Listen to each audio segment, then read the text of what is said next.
Welcome all to the NFC East Mixtape. It's a little bit of an ambush start to the show here. Probably got in before the. You messed it up, just so you know. You didn't wait. So the podcast, actually, neither the podcast nor the video audience got to hear the beginning. So go if you want to ambush, do it correctly. But the beginning of the beginning of the file was like, what they heard is like, like that's what everybody heard at the very beginning. To be very, I bet Rachel will cut that off the podcast, but we can't cut it off the video. So good job. It was worth it. Welcome one and all, and us, I guess, to the NFC East Mixtape. You can listen to the show on any of the four NFC East blog platforms across the SB Nation universe: Blogging the Boys, Bleeding Green Nation, Hogs Haven, and Big Blue View. You can also watch it on the Bleeding Green Nation YouTube channel or the Blog of the Boys YouTube channel. He is Brandon Lee Gowton from BGN. I am RJ Ochoa from BTB, and I clearly upset Brandon on Tuesday with my tweet, which is why he wanted to come in here all ruffled and whatnot. Happy Tuesday to you, BLG. Happy Wednesday to the listeners. Let's just address the drama. Let's get out in front of it, RJ. Because apparently you have a problem with me having French onion soup, which, by the way, you don't even know what it is still. Oh, that's the drama you're talking. I was talking about something totally different. Okay. Oh, I don't even know what you're talking about. What was the other drama? We'll get to my thing. Let's do your thing. So let me actually set this up. So a bit of a humble brag. I was on ESPN Radio for the first time ever. Done some hits and things like that in my career, but I'd never been on ESPN Radio. So shout out to Sarah Spain and Jason Fitz who had me on. And I was prepping for this, and I got an Instagram message with a photo. It was a photo of soup. I think was soup. For all I know, it was just like sewage or whatever. Yeah. That said BLG is having onion soup, French onion soup. And it's 85 degrees outside. I got a tweet at the same time. There were people there. I have sparrows all over the place, apparently. Dude, what is your problem? Like, what? That's not cool. No pun intended there. So context included here. It actually was pretty cool last night. It was 75 degrees at the time. It was 85, according to the tweet. I mean, that's literally what I was told. The high might have been 85 on Monday when this soup was had. Let's give a shout out, by the way, to the actual location of the place. It's called the New Wave Cafe in Queen Village in Philadelphia. Really good spot. So let's give them credit, first of all. And I got the French onion soup there, RJ, because I've been wanting to get it for some time. But the problem is they have such a good menu with specials that are always differing that I go in like wanting to try that soup, but then there's always this new special, and I feel like I have to get that instead, because if I miss the window on that, then I might not be able to get that, and then the soup I think will be there still. So I had to get the soup. I heard really good things about it on Yelp reviews and everything. It wasn't that hot outside. Certainly wasn't hot inside the restaurant at all. And also people ripping me for wearing a hat in a restaurant. It's like a bar. It's a bar / restaurant. Like, it's not uncouth to wear a hat. Okay, you should handle the shouting out of your guest. You've shouted out the place and not the person who outed you, by the way. So I don't know if they want to be doxxed. I don't know if H and E, I will call them, want to be doxxed, but they probably do. So congrats to them. They just got engaged, by the way, RJ. So congrats to them. Congratulations to them. They're the ones who outed you, to me at least, on multiple social media platforms. This was Twitter and Instagram. So I got a tweet. I think we can out the handles at least. I want out the Instagram handle because that was a private message. Okay. But on Twitter, Fleabag, that's Flea with a PH and then an underscore at the end. So in case anybody wants to see this photo, tweeted at me and said, Brandon Lee Gowton is eating French onion soup on an 85-degree day. And so that's one photo of you, by the way. You're wearing the hat in this photo. Interesting way you're holding the spoon, by the way. It's actually this hat, too, by the way. Well, if you're watching the YouTube version. If you're watching the audio version, then just look at my Twitter. I retweeted the tweet. Well, so, first of all, I mean, you're a tall person. You've said this many different times. I actually saw one of the replies said, you must have been standing on a chair to get this angle of BLG. But, so you're a tall person, but are you like a giant? Because the spoon looks like teeny in your hand. It looks incredibly small. So that's one thing.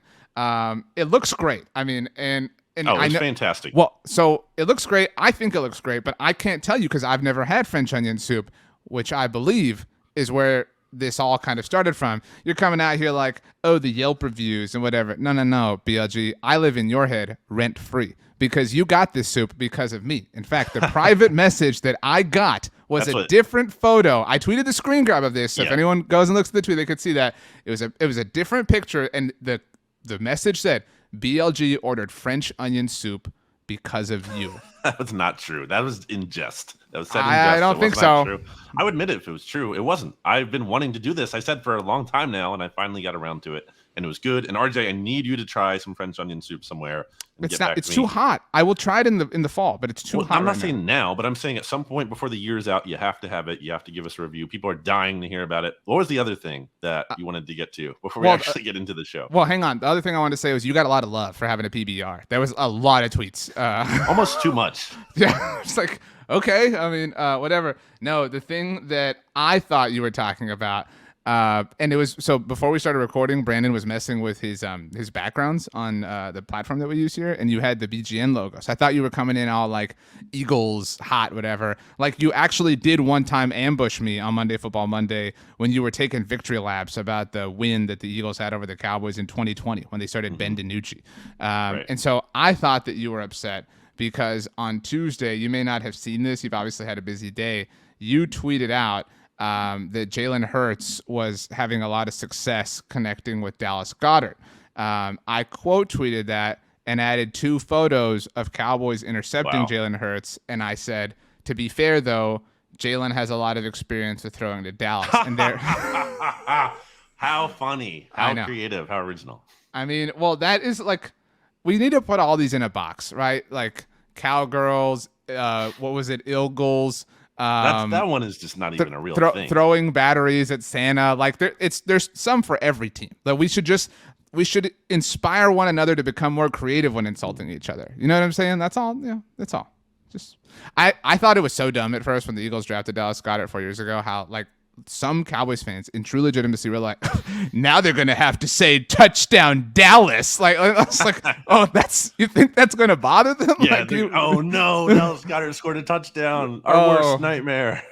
Wow. Good times. Okay. So, the other thing I was going to say that, we started to say before we started recording, last thing as we get our usual like 8 or so minutes of, whatever out the way. I was doing something on my iPad and I've tweeted before something like whatever from my iPad and I'll always get a response. It's like Twitter for iPad, huh? Enough with the iPad shaming. I like my iPad. I use it a lot. Like, I don't know why there's this like, who's diving so deep into your tweets that they're like recognizing the device you're tweeting from. But why is there like a stigmatism with regards to tweeting from an iPad? Like, is it cooler to tweet from your phone? Like, why? Like, I don't understand why the iPad is practical. I have one of those cases that has a keyboard on it. So like at night I'm watching something, the wife and I, I'm handling some chores, paying bills, whoever, whatever. Right. Like, let me tweet from my iPad in peace.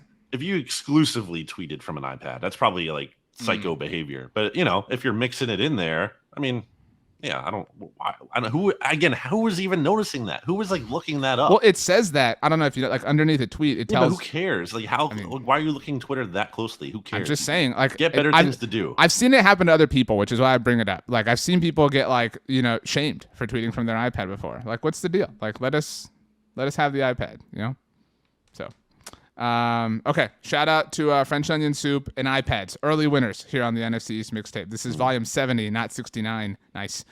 Nobody tweeted back and said nice. I was so disappointed. I think some people did.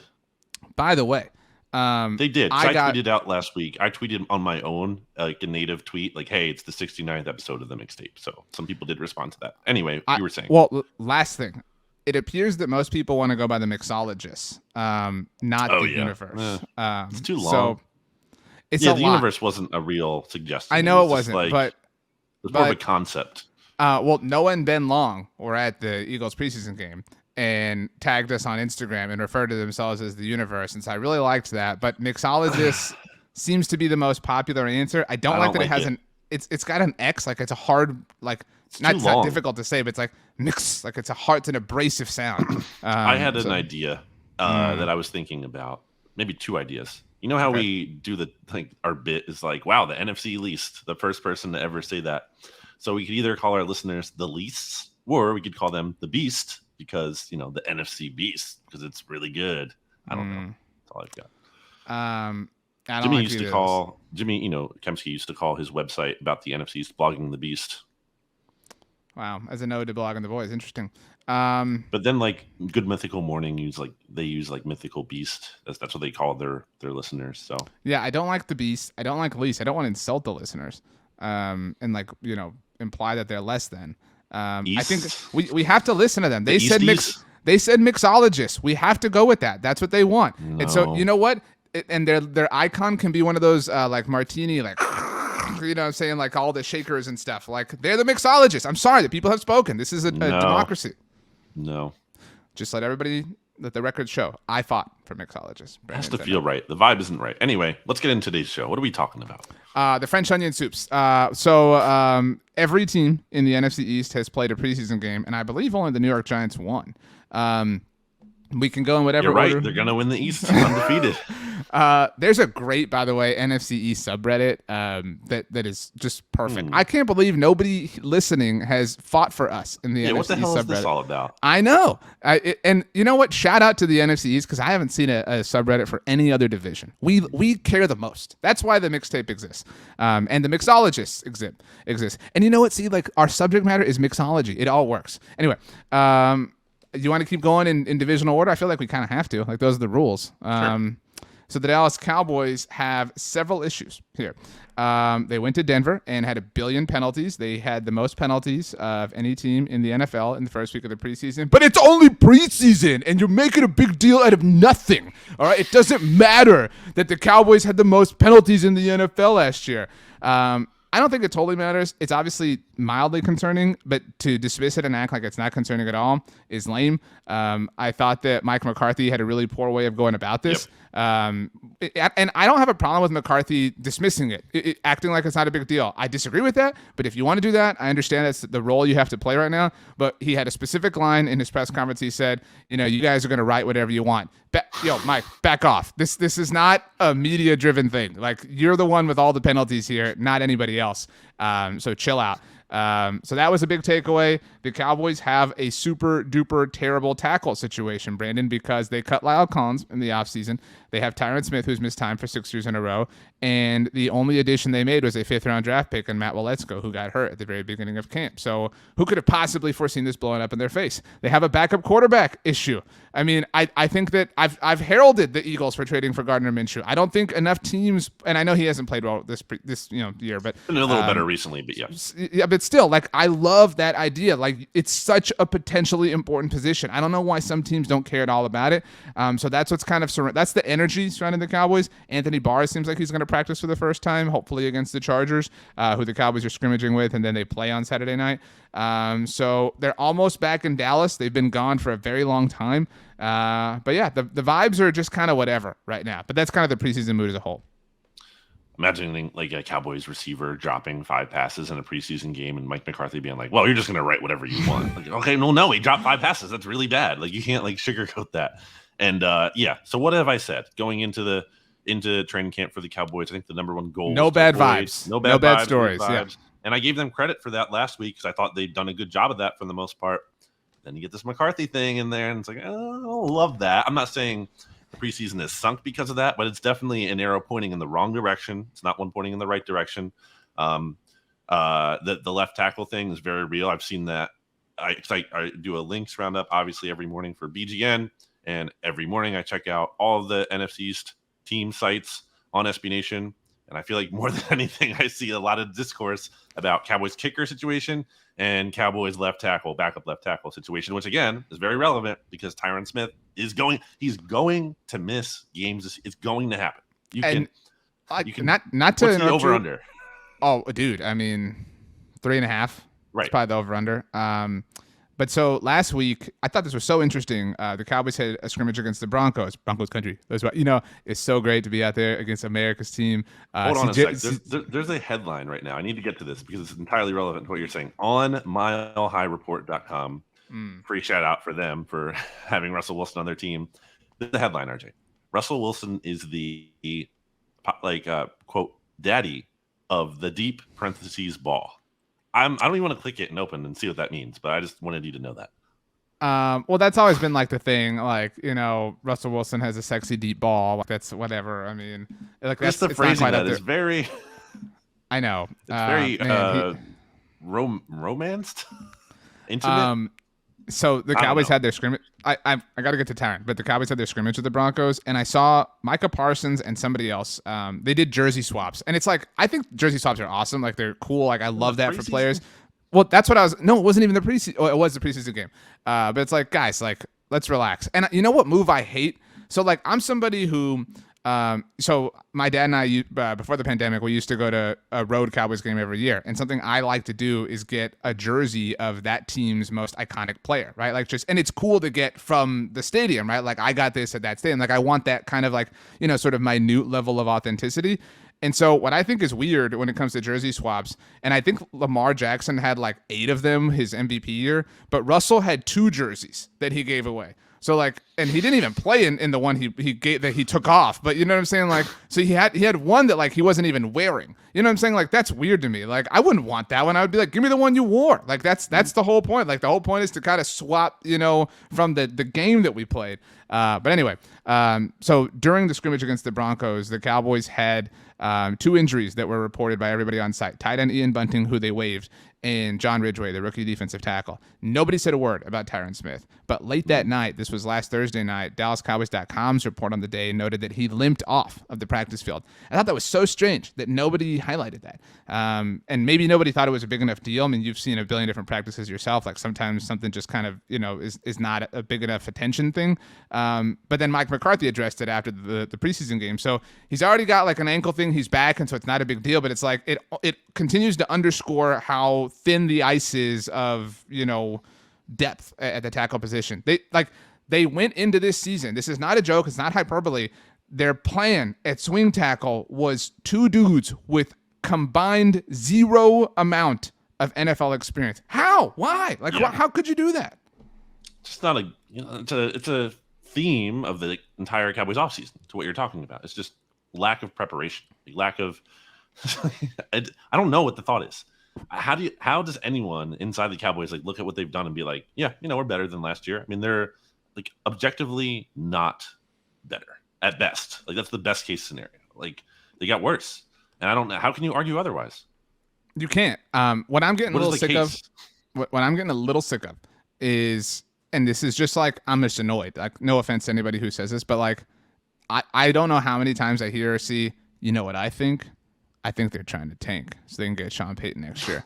Like, okay, we all agree. But nobody, first of all, nobody has to say it anymore. Like, we all understand that that's a thing. So, like it's like a creative, original thought. Yeah. Yeah, that's all I'm saying. Like, this is, like, we're all on the same page. But my other thing is, like, why tank? Like, if you want Sean Payton, why, like, you don't have to tank. Just be good. Just be yourself. And then if you decide you want him, just get him. I mean, like, I just don't understand why that is some sort of motivation. Like they would need the justification to fire McCarthy or something like that. But it's just really dumb. You're not throwing away a year of it's Dak Prescott's championship contention window now. Like you're not throwing a year of that away. You're just not. By the way, doing that.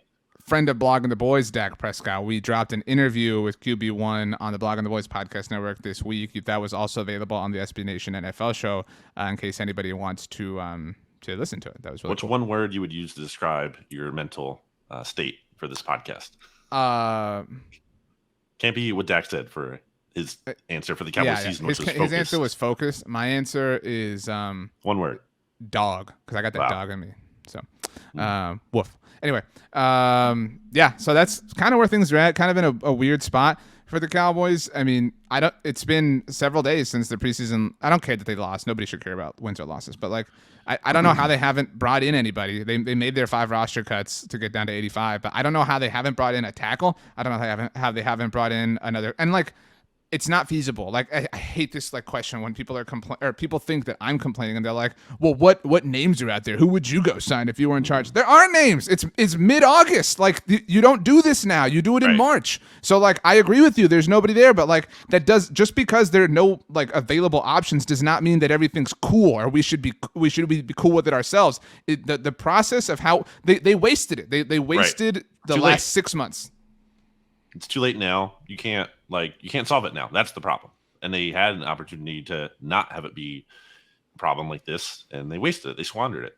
Question for you, I guess I've been thinking about, do you kind of like how the Cowboys have kind of been criticized, as opposed to them like going into the season with a lot of hype and everyone be like, oh, Cowboys, Super Bowl team, because there's teams like that. Speaking from personal experience, the Eagles always do better when they're the team that, like, oh, they stink, they're not going to be any good this year. Like last season, obviously, they didn't go far, but even going back further to 2017, no one thought they were going to be great. All the hype was about the Cowboys because, oh, Dak and Zeke, they were coming off. Yeah, right. Yeah, they're going to reap. And the Eagles were an afterthought, and they overachieved. And historically, the Eagles are good at overachieving, and they're bad when they're in the situation they kind of are in right now, and there's a lot of hype. So my question to you is that, do you feel I know like there's a lot of things to not feel great about. I get that. So it's not like I'm asking you to like galaxy brain it, but is there any part of you that kind of maybe likes a little bit how everyone's kind of hating on the Cowboys and thinking that because you don't like groupthink, and there's a lot of groupthink out there that the Cowboys have had this like really objectively bad offseason. And again, there's truth to that, but maybe so much to a point where like they're almost being slept on a little bit. So they're almost being so like overrated that they're underrated kind of thing. That's the galaxy brain take, to be clear. But I think it's groupthink to say, and I'm not accusing you of this, but like there are a lot of people who be like, oh, you know what? Like we always do well when people doubt us. Like, like I don't like that. Like that there's I agree with that too, but there's no like that's just like a subjective, that's just like a feeling for you. That's just like, it's like when people be like, oh, I have a feeling insert 6th round pick is going to be really good this year. No, you're confusing your thoughts with your wants. Those are different things.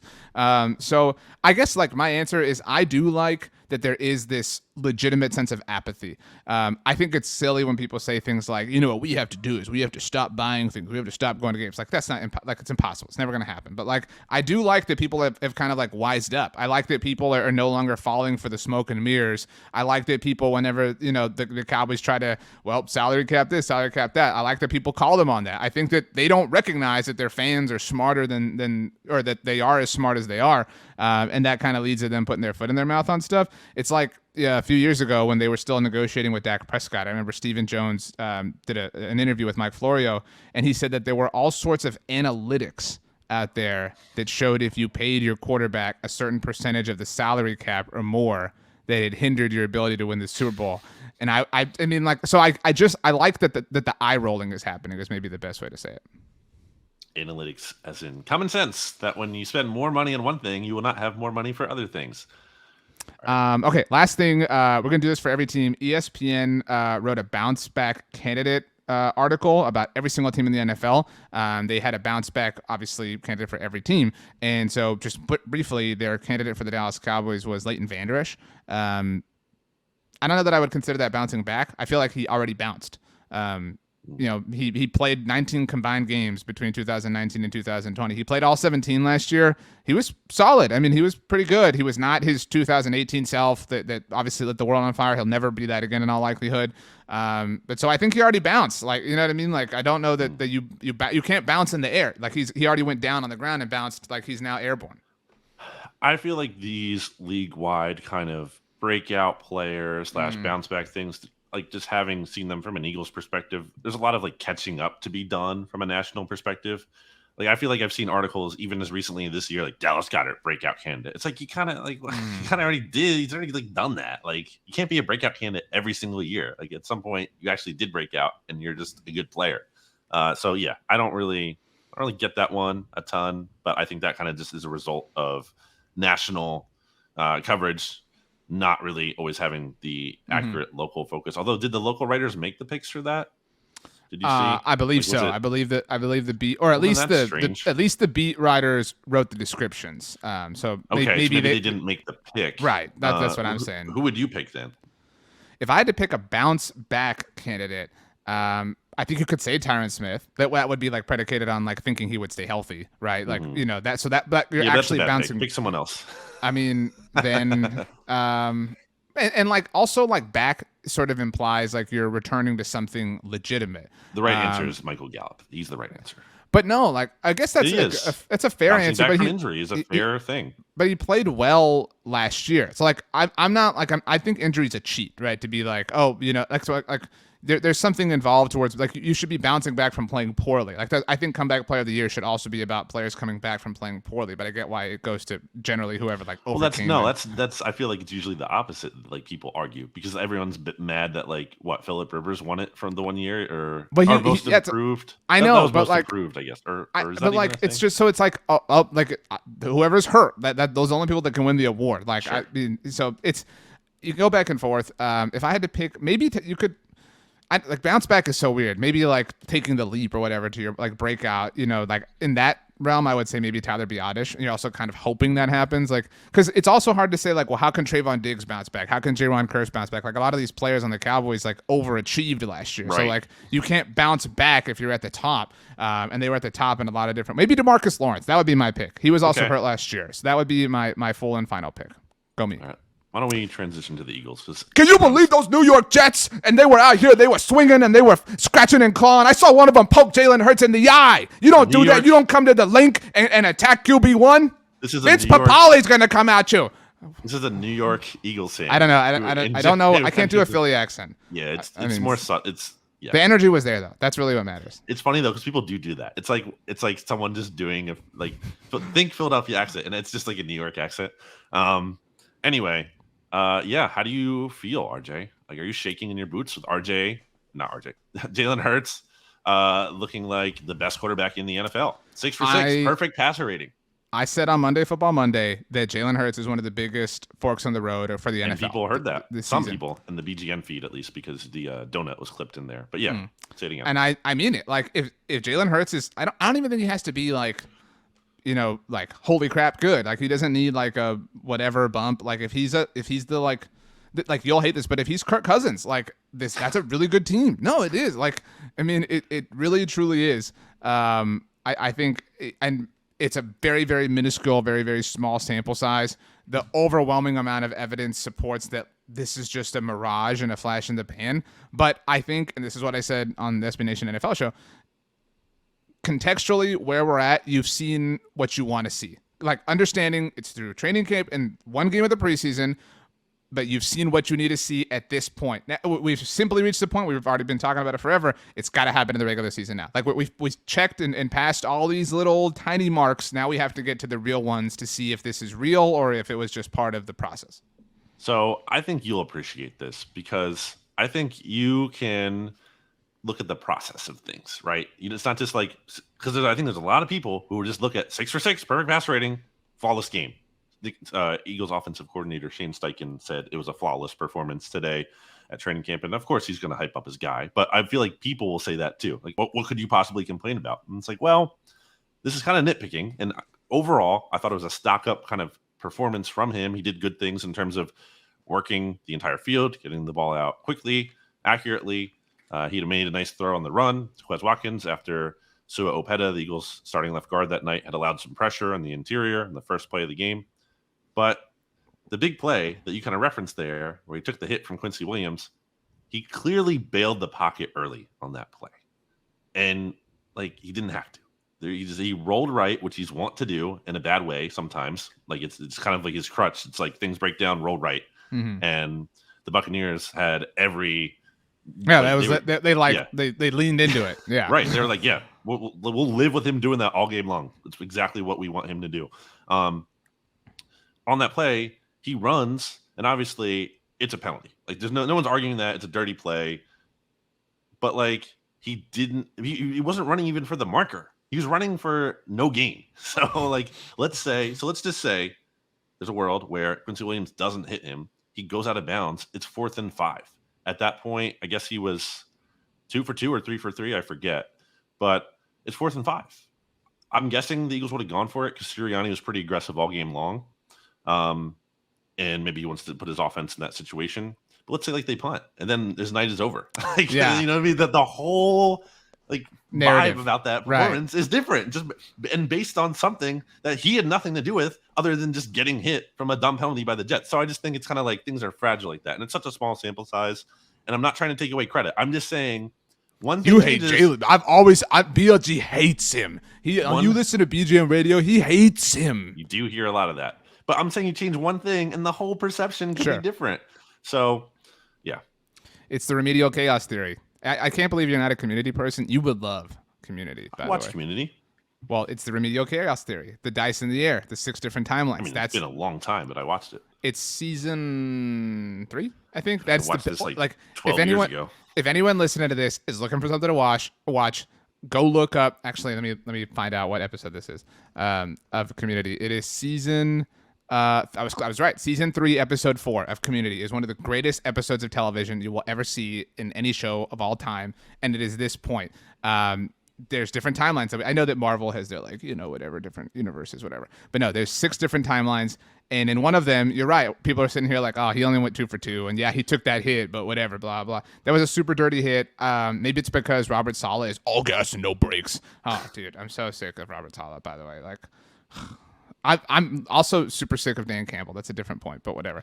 To take it to a larger point, RJ, because you can say I'm nitpicking about one play, and I am. But to take it to a larger point, something that is not just one play, Jalen Hurts holds on to the ball for too long. Objectively, he is the slowest time to throw in the NFL each of the last 2 years, and not like by a slim margin either, by a significant margin as well.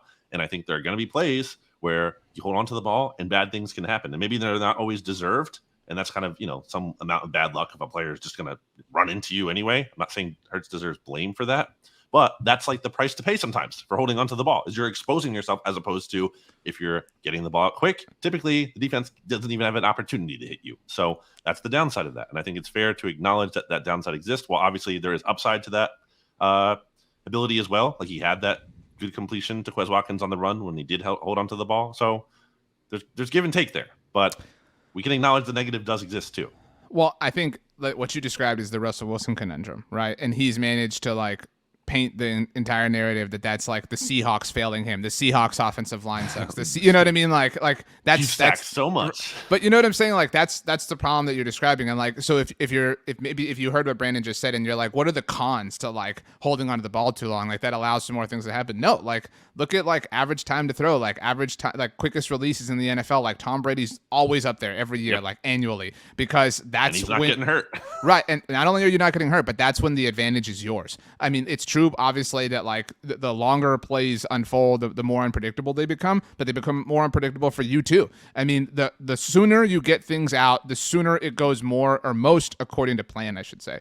And so Jalen kind of fights that mold. And so I've always wondered that, when it comes to Tom Brady, because people be like, oh, well, he has this, he has that, whatever. I wonder if it would behoove Jalen to play with a worse offensive line, maybe having a lead offensive line is a detriment to him. You know what I'm saying? Because it encourages him. Yeah, it allows for enables him. I should say. That's a better word. Yeah, it enables this particular ability of his. It encourages him to roll right. You know what I mean? Things like that. Whereas if the pocket were breaking down, more often and he were getting hit more often, it's a little galaxy brainy, but yeah. It is, but it's worth talking about. You know what I mean? And maybe he would actually lean into it too much, be like, oh, I got to roll right faster. I got to get out. I got to run, whatever. But or it would either be that, or it would encourage him to get rid of the ball sooner. And so until he does that, you're not you, but the Eagles are operating within limitations of that particular. That's a demerit working against him that will constantly hurt whatever's going on. And if I was AJ Brown, I would never line up on the left side. I'd be like, I'm only going to be on the right side. I'm never going to let you throw this cross body to me. I will say, to his credit, I think he's gotten better on certain plays at getting the ball quicker. There's a higher volume of throws where the ball does come out fast, but it's kind of, I've used this term a lot, feast or famine. It's he's either getting the ball really quick, really good decision, nice job, or hold. It's never okay, holding it, reading it, throw it. Intermediate. There's nothing. It's very extreme. It's a very opposite ends of the spectrum. So I'd like to see a little bit more higher volume. I don't need him to be Tom Brady in terms of the fastest time in the NFL, but I need more than the slowest by far. I feel like that extreme is not really going to cut it long term. That has to improve and come up a bit. So we'll see.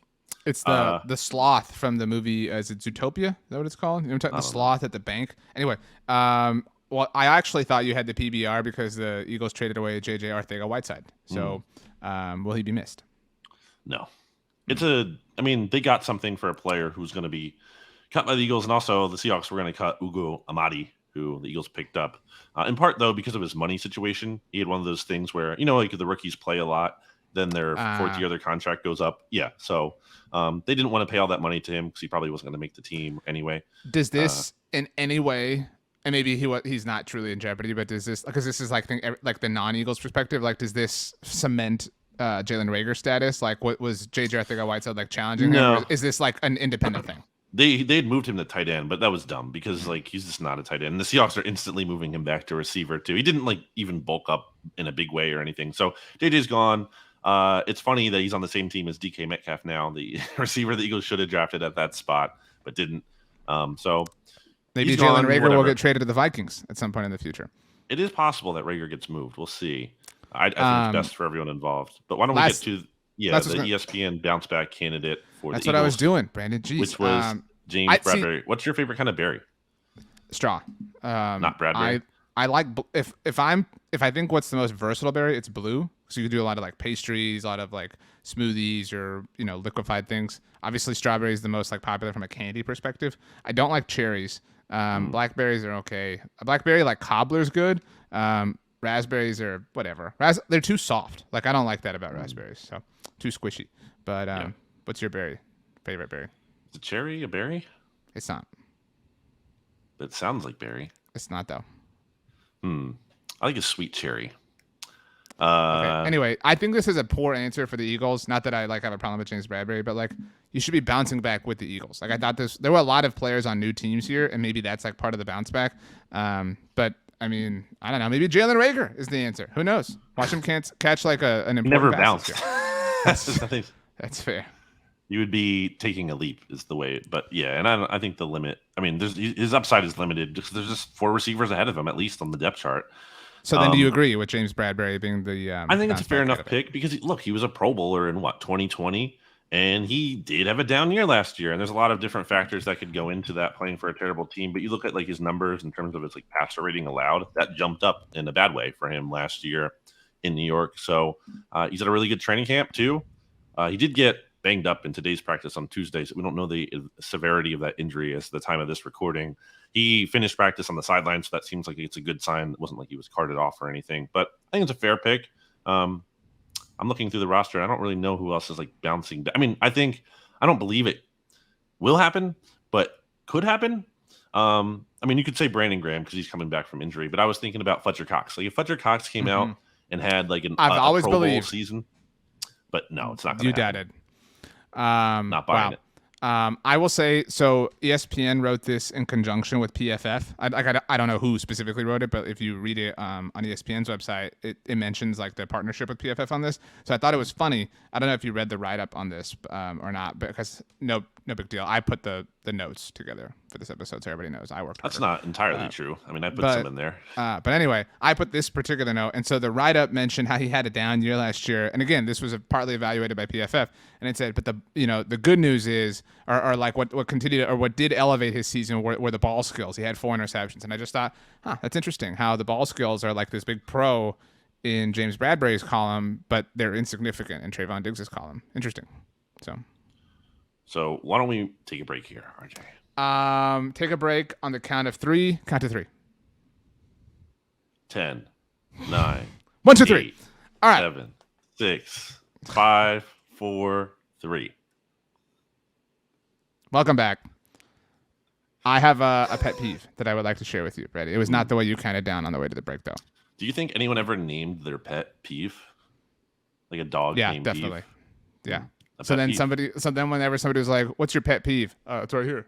You know what I mean? But no, a pet peeve of mine, and I'm sure you've seen this when people will be like, "Oh, people," like when they refer to Twitter as an app. When they're like, "Oh yeah, this app," like people on this the bird app. People like to say. But people will be like, people on this app. That's how they like phrase things. It's a website. It's not an app. It has an app that allows you to utilize it, but it is like primarily a website. That's the meat of what it is. When you call it an app, you're not doing the that would be like we were talking about ESPN. If I said people on the ESPN app, no, ESPN's a website. It's a company. Like it has a big old thing. Like it's you can't just like it's diminishing to call it just an app.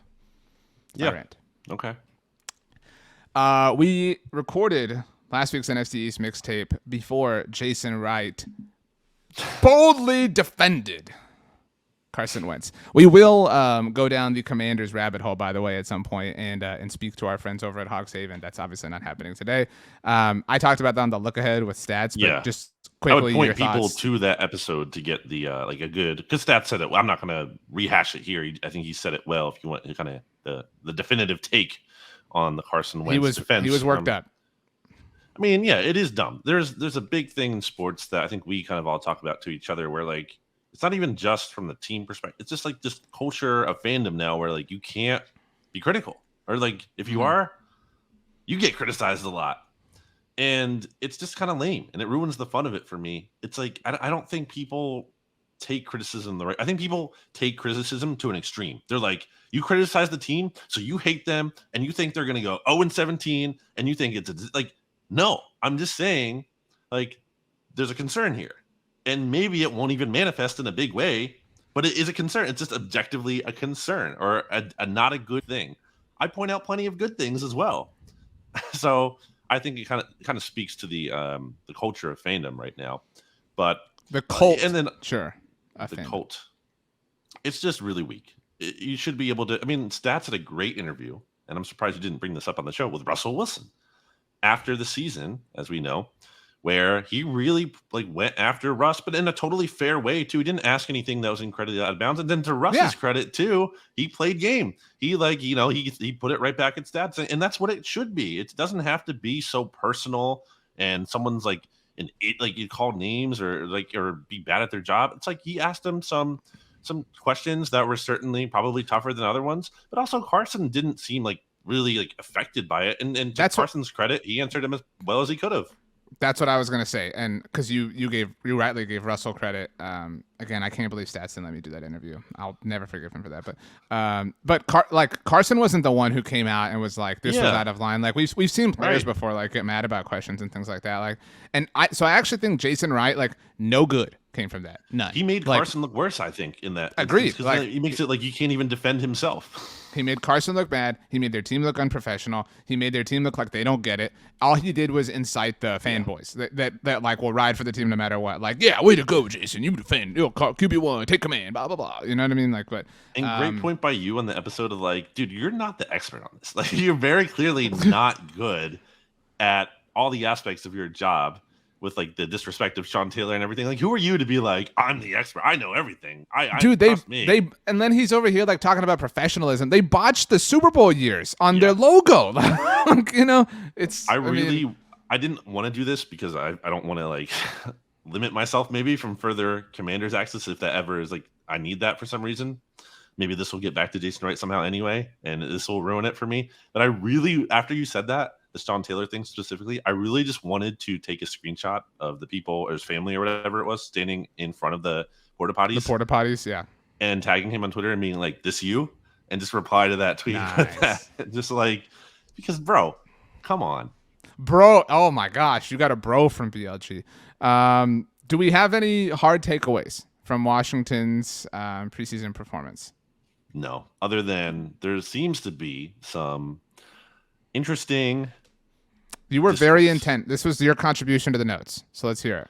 One of them, one of multiple. There's a headline right now on hogshaven.com titled, "It's time to end this Antonio Gibson experiment." First of all, but really Ron said that he was going to use him like Christian McCaffrey. The 2015 Panthers were going to be the 2021 Commanders. A New York fan who likes Washington for some reason, weighing in there.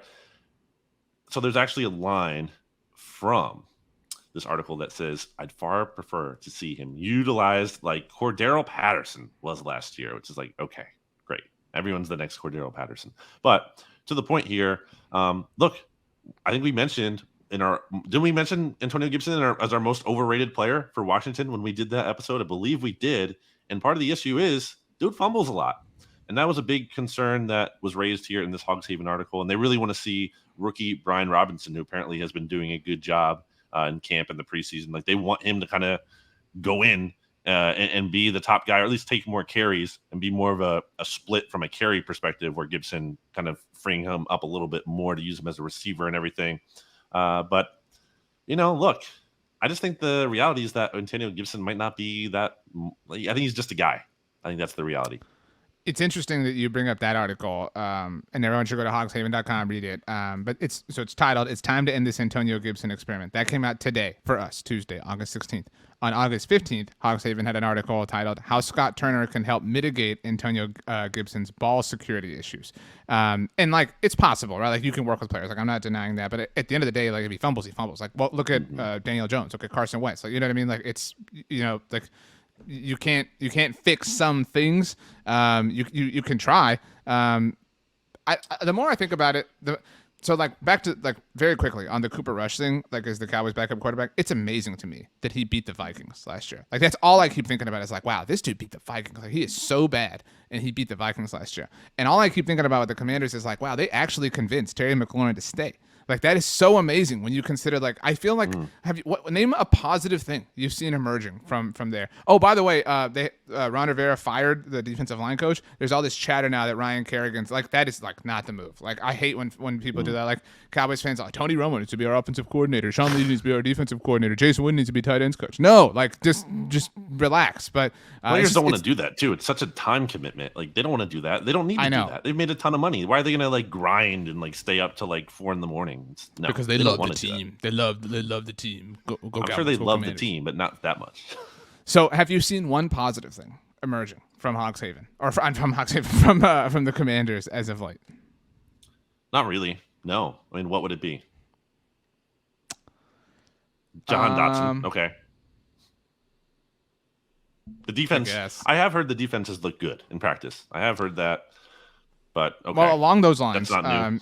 ESPN's bounce back candidate for them is Chase Young. That's a good bounce back candidate because, like, he's bounced before, unlike Jalen Reagor, and obviously got hurt last year. It does seem like it's almost confirmed that he's going to be on the PUP list to start the season. He's going to miss the first 4 games, which would be games against both the Eagles and the Cowboys. And without him, they're kind of stuck.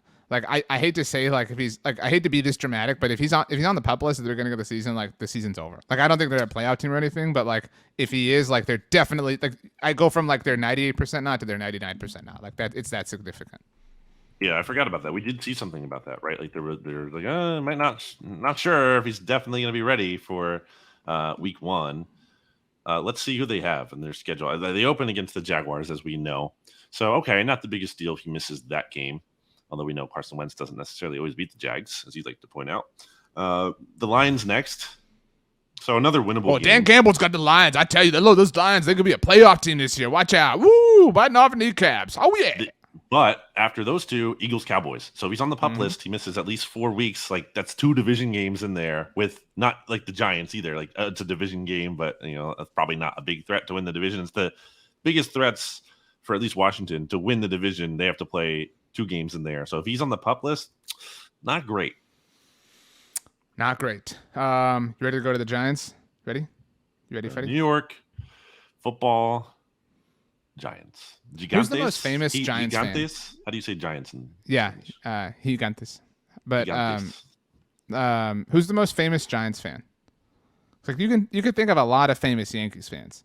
Like, who's the most famous Giants fan? You can think of a lot of famous Knicks fans.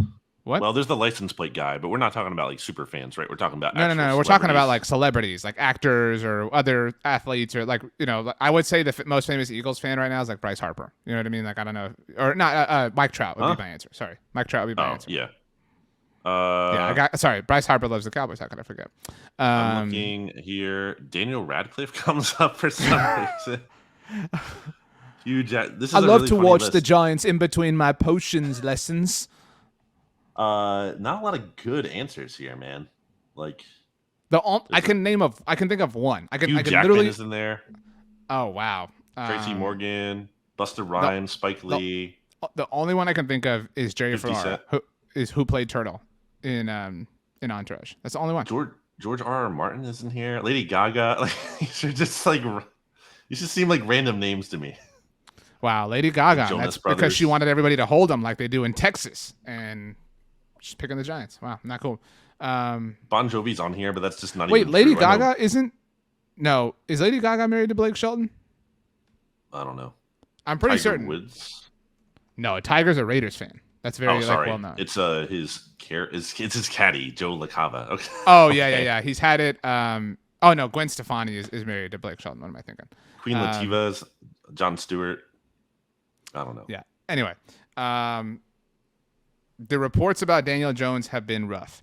Monday's practice noted that I think he completed 2 passes. And again, I'm not trying to read into things, but apparently they are so banged up. The following New York Giants are all somewhat injured, and everybody's dealing with something. But Kadarius Toney, Sterling Shepard, Shane Lemieux, John Feliciano, who was involved in the fight, Blake Martinez, Leonard Williams.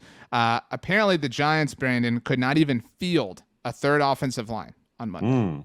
That's so tough. Couldn't you see the narrative brewing to where Brian Dable's fast forward to some interview in March of 2023, he's like, we just never really got a chance to be healthy, and that's what I'm so excited about this year is they've been at the facility and the weight room, we're going to be completely healthy this year, and New York Giants football's back, go blue.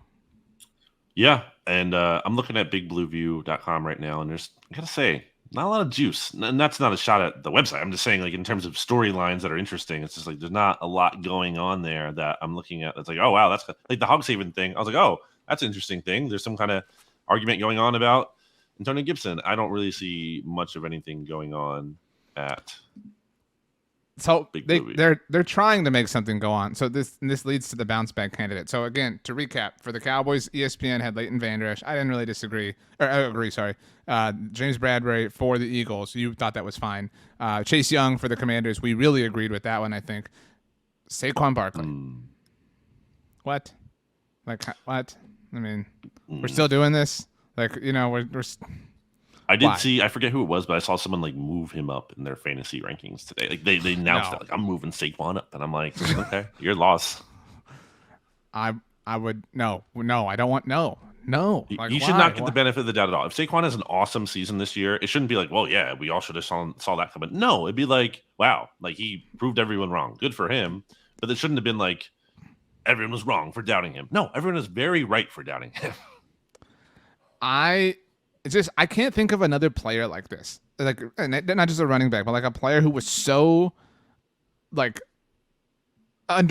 so willingly overrated. Who everybody had no issue overrating. It's wild to me. It's ridiculous. I don't understand. It usually happens, I feel at a smaller scale with different players on a team. It's just this guy's good. And as a lot of it has to do with draft position or whatever. I think it's usually a weird special teamer or safe, Daniel Sorensen. You know what I'm saying? There's a weird hive for a player. Well, let me bring up someone who just got cut today by the Broncos. Your Denver Broncos. Russell Wilson's Denver Broncos. Travis Fulgham. Remember when he was a big thing with the Eagles? As recently as last year, people were still oh, I still believe in him, even though everyone was saying he had a bad training camp, and some people didn't want to believe that. And then even during the season, early on, when the offense was struggling, they're they got to promote Fulgham from the practice squad or whatever. And it was just because he had that one good stretch, everyone thought he was definitively good, and I bought into him for a little bit. But at a certain point, I'm oh, he's not doing well. It's time to abandon ship. And people do that with they'll point to one random. They'll be I'm sure you might have heard this at the time, but well, he could be our Victor Cruz. You know what I mean? Something right. Like that. It just it happened one time, whatever. But Brandon. Travis is so talented. I mean, he's one of the best receivers I've ever been able to work with, and we have so much talent here. I mean, I'm throwing to Cortland Sutton and Jerry Jeudy and Albert O and even Melvin Gordon out the backfield. And it's tough. And as I've grown and progressed in my career, I've reached the point of roster evaluation. I'm not too proud to admit that I'm maybe the third best roster evaluator in the world, and so Nathaniel and I, not Coach Hackett, we're partners. We just agreed that this was in the best interest of the Denver Broncos, and so that's what I'm here to do. Everything in the best interest of the orange and blue, baby. We in the orange. You know how? I know we got the shirts. Yeah. So Broncos country. That's right. Do you remember? Speaking of receivers that Russell Wilson played with. The guy in the 2015 Super Bowl, the one where the Seahawks lost to the Patriots. Jermaine Kearse, who had the crazy. Oh, don't tell me. You know what I'm talking about. The random receiver who just came out of nowhere. Yeah, it was it wasn't even it was just the second half or the first half. 4 catches for 109 yards. Oh man, tied for the game's leading receiver with Edelman. Number 83. Is that right? That's what I'm seeing in my head. No, I don't think so. Maybe, Um, but I can't see it here. is it Richard or like Ricardo? What's his first name name? is Chris Chris Matthews. Remember him? Yeah, I mean, it was wild. You're right. Like that was a weird little pocket. He almost was like Super Bowl MVP if they win that game. Yeah. Wild. Anyway, that just made me think of Travis Fulgham. You have these receivers who just like randomly have these big moments and then do nothing. That happened a lot with the Russell Wilson Seahawks. Like it was Jermaine Kearse and Doug Baldwin and even some Golden of those players Tate. are good. Doug Baldwin was a good player for a while. I know, but like they weren't good before. I'm not saying Russell made them, but like they just kind of all came out of nowhere together. Like even the tight ends, like Will Dissly, like it was just this like these cast-offs. It was a strange sort of situation there. Last note on this I thought was interesting. Of ESPN's bounce back candidate list. So they obviously chose Saquon for the Giants. They chose James Bradbury for the Eagles, former New York Giant. Wow. They chose Will Hernandez for the Arizona Cardinals, former New York Giant, and they chose Evan Ingram for the Jacksonville Jaguars, former New York Giant. Like who thinks that the Giants had this loaded roster last year? You know what I mean? That like there's all these bounce back candidates. Like to me, it's a matter of like who are the most recognizable names on these rosters, and the Giants are a public team, so people know these players. That's what this. I don't want to criticize the exercise, but it kind of smells like that right now. It's got to be pretty annoying for Giants fans that Bradbury is looking good in Philly so far. I mean, obviously, again, I think it was the right move for them long term, but there still is that short term annoyingness of this, like in this season, where if the Giants cornerbacks are not doing so hot and like Bradbury's having a good season, it's like you can be like, okay, that was the right move, but this is pretty annoying still that like because he didn't have to land in the division. In theory, the Giants could have maybe found a way to trade him for not much of a return, but like at least get him out of the East and send him like to the Chiefs in the AFC or something like that. But that's kind of annoying. It must be annoying for Washington and Dallas fans too, who are like, really? Like he had to sign with the Eagles? Anyway. I mean, it's also annoying. Like Amari Cooper, like I bet he would be awesome right now. Like he'd help this wide receiver depth issue. Lyle Collins, but yeah, that you really kind of need a tackle right now. Whatever. Okay, so forecasting to this week, the Cowboys are scrimmaging with the Chargers, and they play them on Saturday night. Your guy, 9 p.m. kickoff for me. Justin Herbert gonna light up that Cowboys defense in practice. I actually, again, I've pinpointed my emotions for the Chargers, and they've landed on Brandon Staley. It has nothing to do with Justin Herbert. It never has. It shouldn't be. I know it. I mean, well, it doesn't. I maintain that Brandon Staley gets if another coach has the timeout issue that he did in Week 17 last year, it's the only thing that follows them. Yeah, Week 18. It's the only thing that follows. It's the only question that gets asked for months and months and months and months. But like, I still think that gets overblown in hindsight. That didn't impact the game. It was incredibly consequential. Like I agree with you that you can debate the merits of it, but it was incredibly consequential. It didn't impact the outcome at all. I think it definitely did. I don't think the impact was a non-zero quantity, but I mean, very little, not a lot. Whatever. The Giants are playing the Bengals on Sunday at 6 p.m. That's on NFL Network if anybody wants to watch them nationally. The Eagles are also on NFL Network this week on Sunday early at noon Central Time. Practicing against the Browns. A weird start time, by the way. Yeah, 1 p.m. on a Sunday during the preseason. But yes, the Eagles I'm flying to Cleveland tomorrow, RJ, to watch the Eagles and Browns practice. You're going to go to the Rock and Roll Hall of Fame? Probably not. In Berea, Ohio. I think it's pronounced Berea. Is it not? So I'll be seeing Deshaun Watson, which will be weird, and the Browns go up against the Eagles. And I will say that I don't know about the Cowboys or any other team. Last year, the Eagles looked like pretty good in the joint training camp practices, and that felt like a good vibe / gauge of where the team would be in 2021. So these are big practices, is what I'm trying to say. If the Eagles they're more important than the games. You know what I mean? So if they look good, that's going to be a stock up for them. Opposite is true, then it's going to be like, that's a legitimate concern. The last team we didn't talk, or their game, the Commanders are visiting the Kansas City Chiefs this week. So shout out to Pete Sweeney. The chefs. Nice. Okay. Roasted. The chef roasted it. Anything you want to say? Anything else? Anything? Last week you were like, "Oh, I liked how this little cyclone had these leaves." It was a really nice thing. So, do you have another nice thing? Do you have maybe a not nice thing? Like, do you as we close? So I have a complaint. So So my iPhone, I think it was last Thursday. The one with the Nightmare Before Christmas person on the back. Yeah. So it just stopped working in terms of like the very left side of the screen here. Like this side, this side, sorry. This It's a side beautiful of the screen. photo. Did you take that photo, the background? What do you think? Do you think that's a background or do you think I took that? I think you took that. I took that. Isn't that a really nice picture? I took that in Portland, City of Roses, in 2019.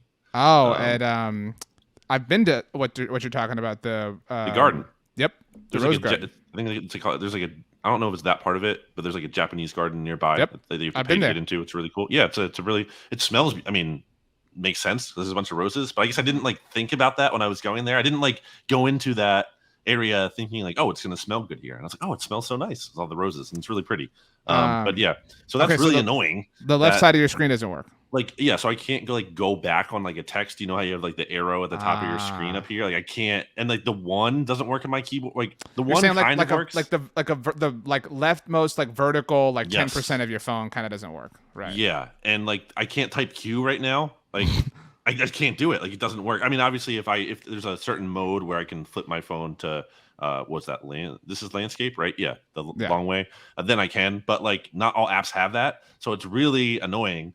Get an iPad. There we go. I'm not getting an iPad. I placed an order for a new iPhone, but I'm waiting for it still. That's one of those. It's going to be ready, and now it's not ready. So that's one of those things where like it's like when you have like a Band-Aid on your thumb or something. You know what I mean? You're like, I never realized like how consequential my thumb was to my life. The left side of your phone, I'm sure you're now like, man, this like not having this is massive inconvenience. It's like obviously it's a first world problem by every standard, but it does make my job harder, which is annoying. And it's not to the point where like I need a new phone like right this instant. Like I'm trying to make the best of it, but like I need it sooner than later. It's just driving me crazy. Okay, that was a good one thing. It was a bad, like it was a complaint, so negative. I'll finish on a strong note. I actually made this my Facebook status. I hadn't done a Facebook status in a very long time. What are you talking about? Who's using Facebook still? Well, because it was more of like a familial thing. Like I wanted like my family to see it. The company isn't even called Facebook anymore. So whatever. So I wanted, like, again, it was about my son. So I wanted to, I wanted my family and whatever, aunts and uncles and stuff to see it. And it came across more sweet than I meant it, to be fair, or to be frank. But so I was feeding him, and he's eating solid foods now, but it's like baby food, right? And so he, all the baby foods are flavored and they're colored. And I think like, why some of them are orange. And I'm like, why are you doing this, baby food people? Like, we have to wear clothes. He's, you know what I mean? Like, he's getting us dirty. Like, can't you like put coloring in them? And I don't know if that's bad or whatever. But anyway, so I was feeding him peas. So it's like they were like green, and so I was feeding him, and then he finished it, and I was so proud of him. But I thought about that, like while I was there with him, I thought like, man, I've been proud of a lot of things in my life, and a lot of people, right? Like I've been proud of friends or family for different accomplishments. And again, it was somewhat in a joking way, but I was like, I've never felt pride like this before. Like for my son eating peas, it was a cool thing. But then like again, I posted it on my Facebook status, and all of these people were like, oh, and I was like, respect, like I'll take it, but I didn't totally mean it as authentically as you might think I did. I was just kind of fishing for laughs. So, like I wanted people to be like, ha, peas, what a weirdo or something. I don't know, but I don't like peas. Do you? Are you a pea liker? Not even gonna. So, pride being an unfamiliar feeling for a Cowboys fan. That's what you're saying. There you go. Nice. Wow. Shout out to French onion soup, iPads, peas. Snow peas can be good, like when just plucked fresh off of the garden. You ever do that? I don't know what any of the words you said mean. Back when I was little, you can go to like Home Depot or whatever and get there's the packets there for the seeds. So back when I was little, playing in some of those in my backyard, and they grew up and just plucked them right off of there, like right from the ground, and popped them in my mouth. Pretty good. Good for you. So you're a pea liker. Shout out again to French onion soup, iPads, peas, and anything else you want to give a shout out to as we close. You have to say 3 words, random words. Oh, I like this. Sheep. Quiz, because you couldn't do a Q. So I'm trying to pick like left side of the things. Like you probably can't get the S either. And xylophone, not a Z, but it sounds like it.